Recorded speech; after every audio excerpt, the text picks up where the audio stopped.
I met Jim when I was a junior in high school in Sterling, Colorado, and Jim was going to junior college. We had a blind date on Valentine's Day, so that's how it all started. I'm not sure if he's really delighted about going to college, but he had a family business that he'd always been, involved with. It was called Rice's Lucky Clover Honey. It was started by his grandfather, L.R. Rice, in 1924, and Jim worked off and on as he was growing up there. And when he was 34, he was the sole owner of Rice's Lucky Clover Honey. I was probably 14 or 15 when I started working on the line, putting honey in boxes, trying to keep up with the entire conveyor belt. I'd get behind quite often, and my dad would come in and save the day, get me caught back up. I worked in the honey house and as probably a 10-year-old on, and we would screw lids onto honey bottles. He was always there. Him and my grandma did not miss a sporting event ever.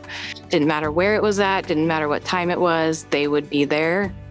Our granddaughter could look up and say, Grandma and Grandpa are already here. It was a wonderful thing, and it was always be so special to me. Sacrificing his retirement to be wherever we were at really showed his commitment to family. It was his one true love, was family. Oh, my grandpa was the greatest man you will ever meet. He cared deeply about anybody and everybody. It didn't matter if you were family or a friend or a stranger. He just wanted to love people. I mean, he would have given his shirt off his back to help somebody, and I really saw that growing up. And he really lived his life simple. He lived his life honest. He's as good a man as there ever was. That man, I don't think lied once in his life. And I know that sounds silly, but it's 100% honest. He was the most honest businessman, the most honest family member, the most honest friend. He was not pompous or tried to show off, or he was very quiet, very humble. My dad was a very quiet man. He was very kind. I remember an employee of ours at Rice's Honey had cancer, and my dad continually paid her paycheck for probably 3 months while she was gone for chemotherapy. In 2013, he got cancer. He tried it really hard. He tried to do everything right. He did dialysis.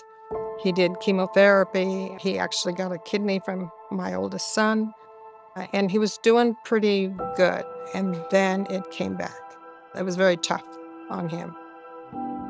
And at that time, Jim said, I can't run this business anymore.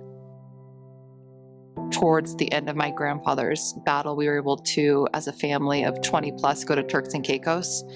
And I think that's something that will all hold near and dear to us, because cancer can be such an ugly process, but being able to look back and see joy is so meaningful to everybody.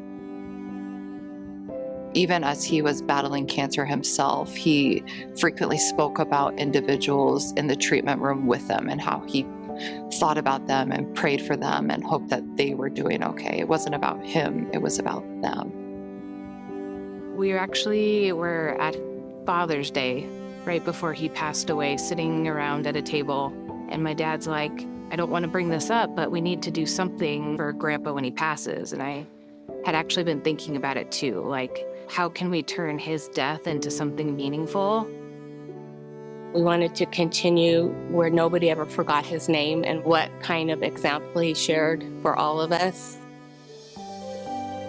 There's no doubt he's smiling down on us now. And the fact that his legacy lives on in terms of being happy and being kind and being generous and doing all these things that he never took credit for or nobody ever knew he did.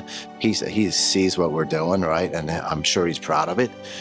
But he probably wouldn't want the recognition. He didn't do those things to pat his ego. He did them out of the graciousness of his heart without anybody ever knowing what happened or why he did it.